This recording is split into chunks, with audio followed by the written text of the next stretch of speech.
Hi, Anil Nair here. Ratio and proportion. PYQ question చూడండి sir.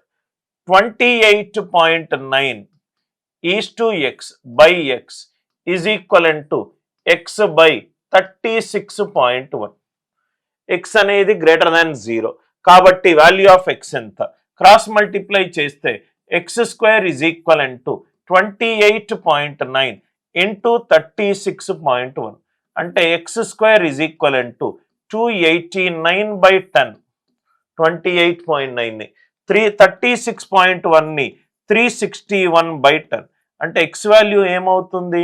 Route of 289 17, root 361 19, root 100 10.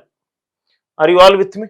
So 17 9s are right, ఇది 323, 19s are 323 by 10. అంటే ఈ question కి answer ఏంటి? 32.3. అంటే ఈ క్వశ్చన్ కి answer option B 17 into 19. Or answer 17 తోటి డివైడ్ అవ్వాలి, 19 తోటి డివైడ్ అవ్వాలి. అయ్యే ఏకైక నంబర్ ఏంటి? Option B. కాన్సెప్ట్ చాలా క్లియర్ గా మీకు అర్థమైంది అనుకుంటా. కాన్సెప్ట్ అర్థమవుతే గనక వీడియోని లైక్ చేయండి, షేర్ చేయండి, ఛానల్ని సబ్స్క్రైబ్ చేసుకోండి.